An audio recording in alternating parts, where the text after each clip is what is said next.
Let's break the silence.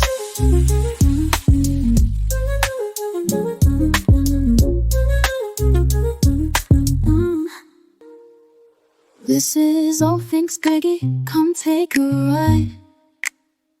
Living our truth with nothing to hide.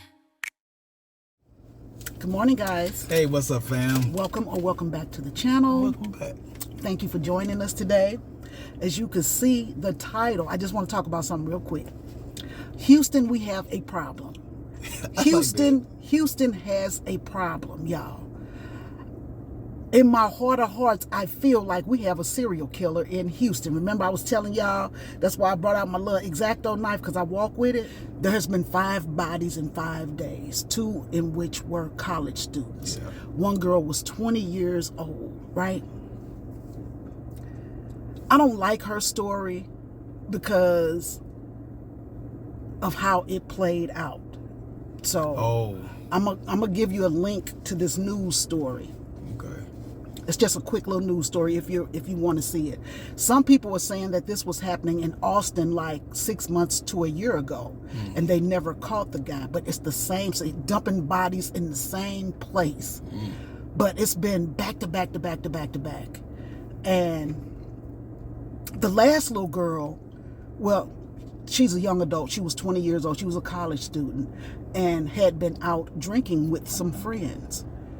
The friends let her go after she was fully inebriated, and then she left her phone behind, which is weird for a young person because young people always have their phone with them, yes, right? Always have their phone. And I just thought it was weird that the 2 or 3 girls let her walk out.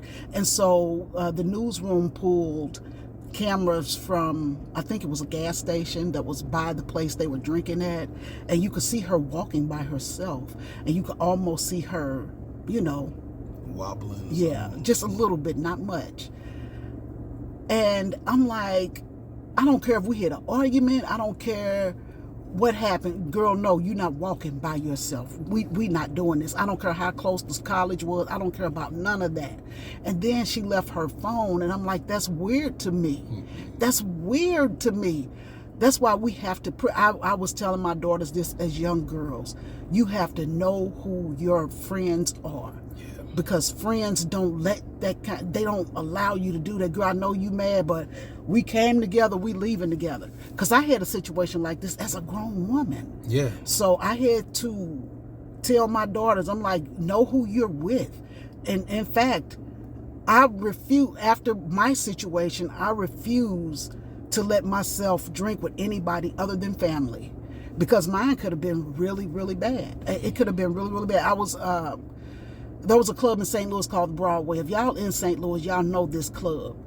And I'm in there with people I've been knowing for a lot, with some of my coworkers, a couple of my coworkers, and then somebody who was supposed to be the best friend in the world to me, right? And we out, and we're sitting at this table because we're going to happy hour. And the guy comes and sits at our table, and he doesn't say anything to anybody. And I'm like, okay, this is weird. He's sitting at our table. We ignored him, right? We ignored him. And about 3 minutes later, he get up and he walk away. So we start, we go to the bar, order our drinks, whatever else. And all of a sudden, I got real sweaty. Like my shoes fell off. I had on some flip-flops kind of shoes, My shoes fell off, and I felt so dizzy, and I was like, y'all don't feel that? I was like, I felt like I had been roofied, but I couldn't say that that's what was happening. So all I could do is muster up the strength to go sit next to the girl who was supposed to be my best friend.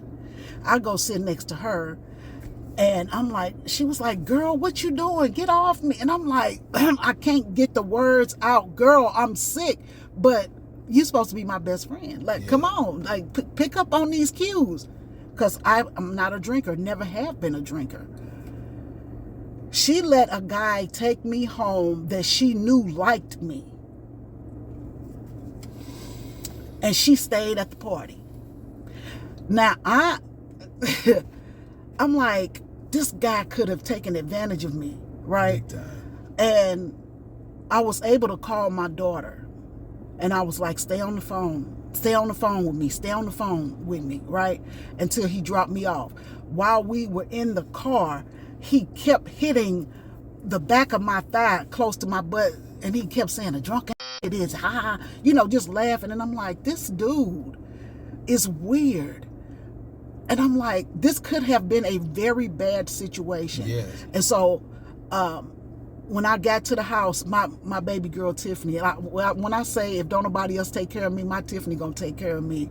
So I had sweat so bad that my hair was just glued to my face, and sweat was just everywhere. And she was like, y'all get the fan, turn the fan on. Ma, here goes some cold water. She was moving, because the hair was driving me crazy, and she was moving the hair, and she was doing all this stuff for me. And I was just like, this is so weird. And when I could muster up to say to her, why would you let him, of all people, take me home? Because that could have ended badly. He could have told you, oh, I dropped her off at home and let her go, right? I just will never forget that. So I sat down and I talked to my daughters. I was like, look, we don't drink until we get drunk. I say, I had one drink, and I didn't even finish the drink that I had before I was roofied. And I believe the dude that sat at the table probably told that girl behind the counter to do, because it was just so weird, right? Yeah. And the girl who was supposed to be my best friend, she laughed about it. She did, and we had been hearing that they were roofing girls at this club. And I'm saying to myself, out of all the women in there, why me? Because I'm not loud, I'm quiet, I'm sitting in the corner, I'm minding my business.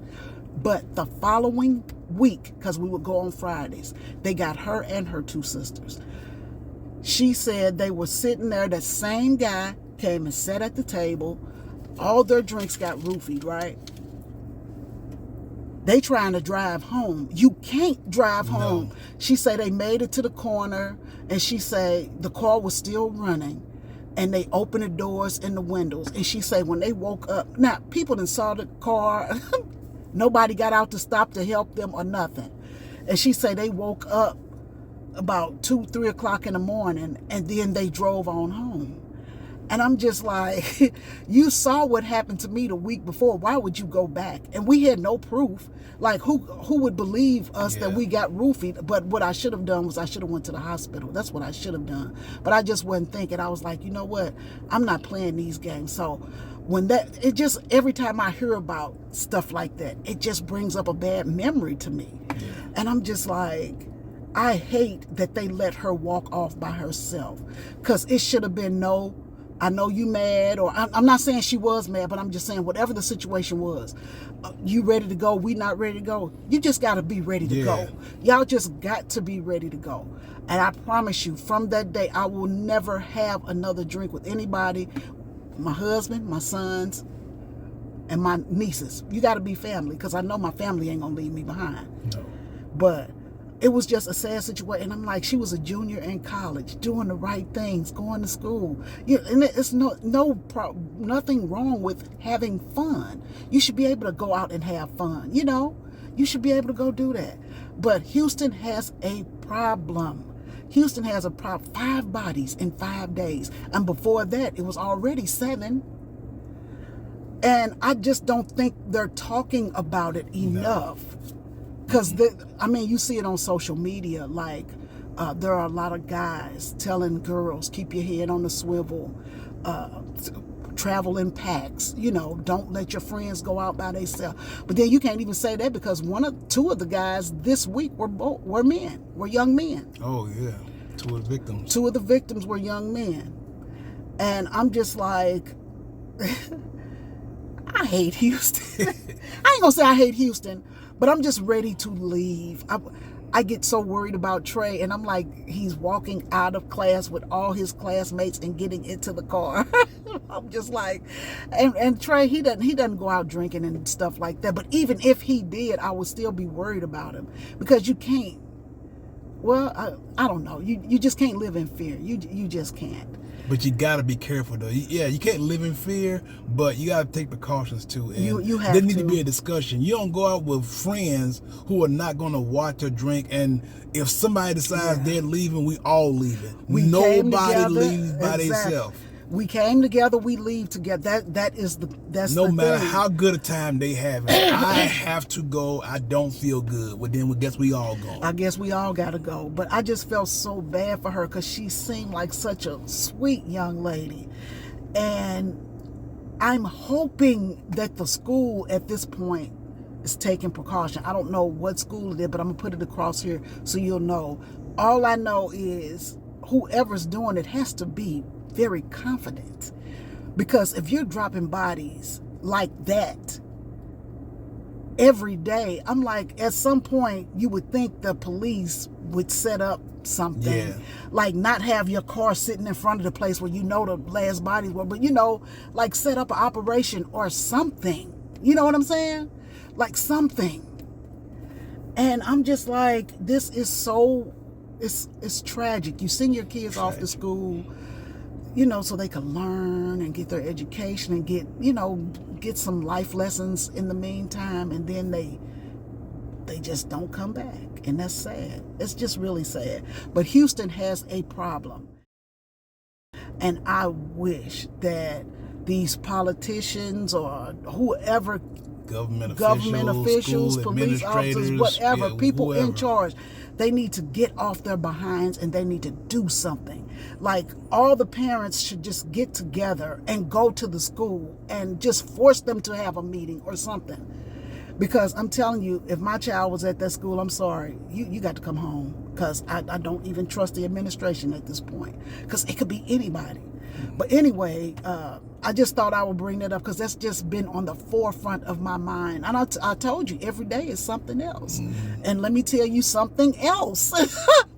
Because I keep saying it's something else and it's something else. Now, I'm not laughing funny. I'm just laughing. That's another thing. Yeah. So now the rapture, I ain't going to even talk about it too much. No. I'm not going to even talk about it too much.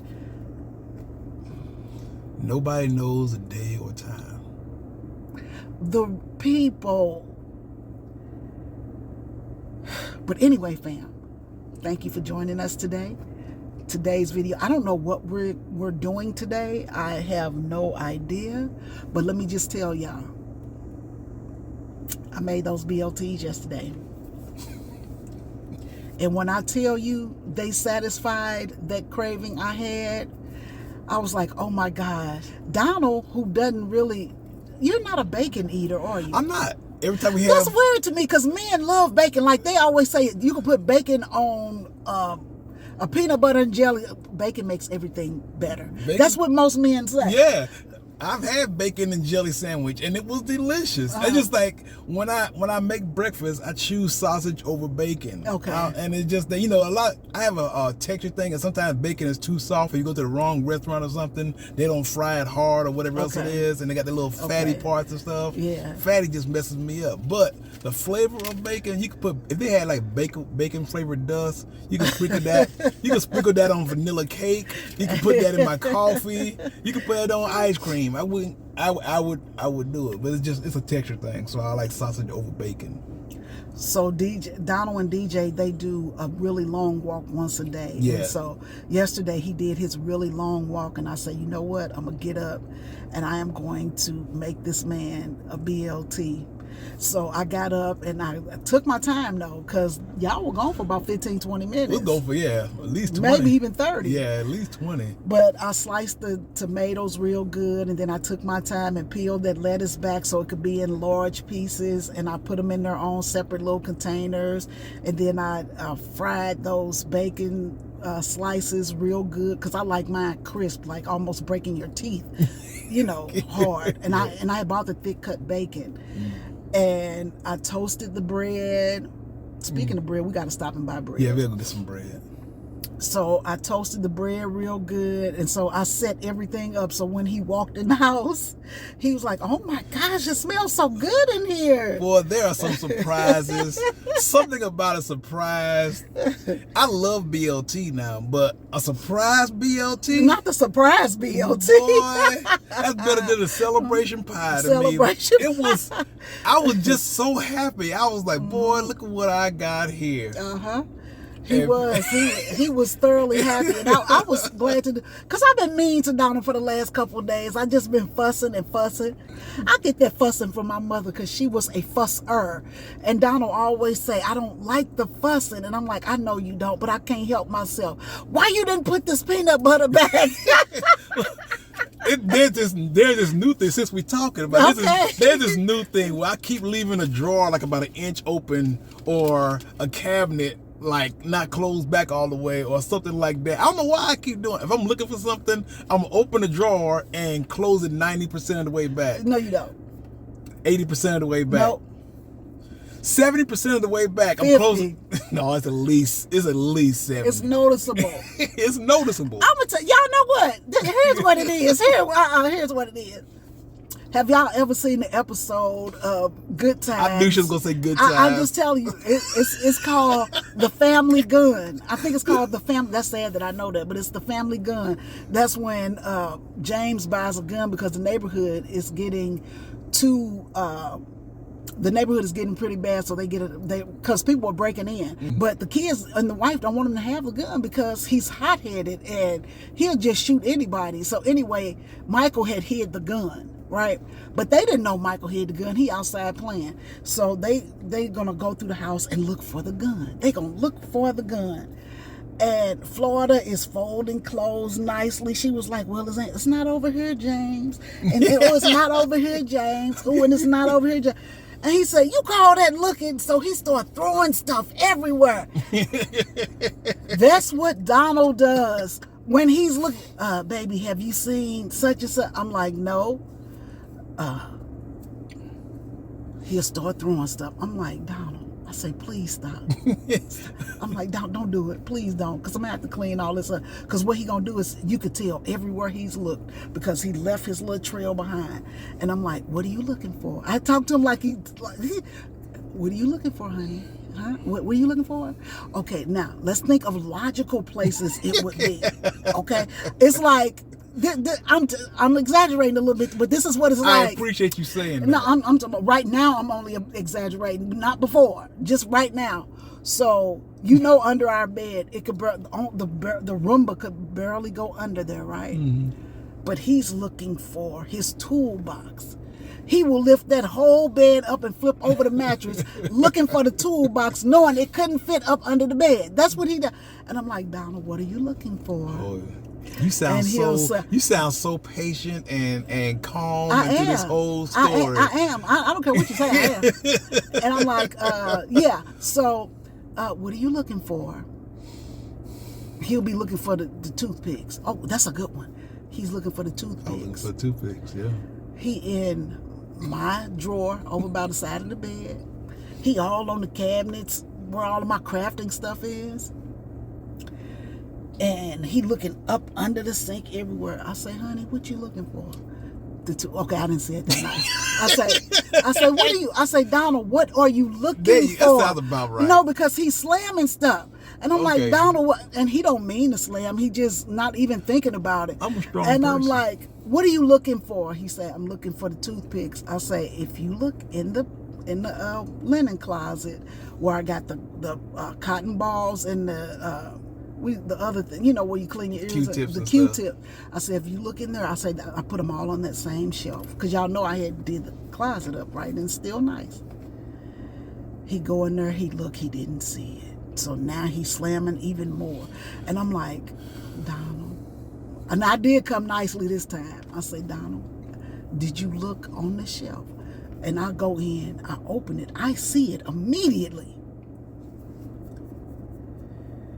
And so now I'm shutting all the drawers up that he's opened and left, and I'm putting all the stuff back from off the counter that he'd have moved. And then he looks in the cabinet where I told he look in the closet. He's like, oh, here they are right here. Let me go right here. I don't know what you're looking for. Why you open up all these drawers and stuff? It's right here. Let me go ahead and just grab these up, and I grabbed them and walked out. Because it's just very, very, it's a calm situation, very, very relaxing situation. Yeah, I didn't want to overreact to anything. If his face has never what I was been looking for, and I headed on out. But I told him where it was. He don't want to take his time, right? He wants the stuff to say, hey, Here I am right here. Yeah, you looking for me? Here I am. Look. I was like, your nose is real punchable right now. Like I could just punch you. Because I'm sitting down relaxing, minding my business. You ain't even got to help me look. Oh, yes, I do. No. Yes, I If do. I'm looking for something, you can just stay there and sit down and relax. I'm looking. You tell me where you think you last saw her, and I'll keep looking. But nah, she got to get up because she wants to be involved. I want to be involved. Nah, she just wants. I just want to help you. Want to keep the mess from happening. I guess you can admit to that. I can admit to that. The joys of marriage. The joys of marriage. I can admit to that. I told Peggy before we even got married, because she always used to come by and everything. My house was always so neat. I said, baby, I'm messy. I am going to be messy. I'm not dirty. I'm messy. I leave stuff around, and that's just how it happens. Welcome to the joys of marriage. She agreed to it. She signed a dotted line and took the ring. So she must have agreed to it. I did, because the opportunities. Look, the opportunity sounded so amazing. The interview process was so nice. Yeah, you aced the interview and everything. Look, I was saying, you mean if I marry you and I don't have to go to work and all I got to do is take care of you? That's all you got to do. But I did not know taking care of Donald would be like taking care of 5 toddlers. Okay, well that's probably what you should have read. You should have read the fine print. You signed the contract. You took the ring. I have no embarrassment whatsoever. You shouldn't. I called it from the very beginning. I did it because when he would get home, and then he was bragging about it too. One of the girls came. She said, girl, he was talking about everything you do for him. I say, when I see your wife, I'm sure going to tell her, because you don't be over here bragging about what your wife do for you. I just catered to him when we first got married, because I was like, your girl don't have to. I didn't know what to do with myself when I first married Donald, because I had been working since I was at least 15. Part-time from 15 to 18, and then when I got 19, I started working at AT&T. I was either 18 or 19 years old, and that was the only job I ever had. But I was like, I didn't know what to do with myself, because I didn't have to do it. The day was mine. Yeah. My children were grown. Like Tiffany was still in high school, so I would make sure she got on the bus, because the bus came right outside where we lived. So I make sure she had, her lunch money and stuff like that, and she went to school. And the first 2 weeks I was lost. I did not know what to do with myself. Donald would leave at 5:30 in the morning, and Tiffany was gone by 7.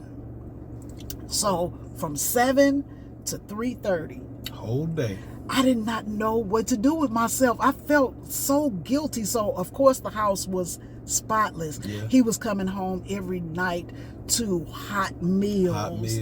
And I mean, that's where the pecan pie would come in, because I was like, okay, let me just look up these recipes and feed my husband. So that's what we would do. And then when he would get off work, I was like, okay, all you got to do is come in, refresh from the day. So he'll go in, depending on if he had to go out to the field or whatever else. He would take his shower, and then we would sit up and laugh and talk all day. But when Tiffany would get home, I would be like so glad to see her. She was like, you ain't got nothing else to do? Like, nothing? So that's when I started playing Sims, remember? Yeah. I used to play Sims, and one day Tiffany missed the bus. I had to go get her from school, and I forgot. This is so silly. I forgot to put smoke detectors in my house on the Sims. And so I had to run and get Tiffany. So you couldn't pause the game. Well, I didn't know how to pause it. And the Grim Reaper showed up. And my lady was in there just screaming, and you could see all the smoke. But I had to run and get Tiffany. So when I got back, the Grim Reaper was still standing there, and the lady was gone. I was like, what? That was trauma. If you ever played, it was Sims 2. That was so long ago. But anyway, all that to say, what was I talking about? It don't. Marriage. So, yeah, I didn't know what to do with myself, and it got weird for a while, but then I had to start volunteering my time and stuff like that. But I appreciated it. So he did promise me a life of relaxation, because I was highly stressed when I first met Donald. I was truly highly stressed, and he is just always my calm place. You know, like he it's something about his presence. He's just a calming force for me. And if I'm in a fussy mood, he'll stop what he's doing and he'll listen to me, which is a lot. Yeah. I just gotta pause the TV or pause the game or whatever else, and I give her my undivided attention, and then it's about it. So mine is, I don't know, I'm a fusser, and his is junkie, and together it works. Together it works. That's sad. That's the truest thing you said through the whole video. She's a fusser, I'm a junker, but together it works. But together we work. Let's go get some bread. Okay, let's go. Oh, I've been talking. Oh, Lord. Yeah. All right, y'all. I'm sorry. Okay. Y'all know I'm going to talk. Anyway, we'll see you in the next clip, fam. All right, fam. This is All Things Greggy. Come take a ride. Living our truth with nothing to hide.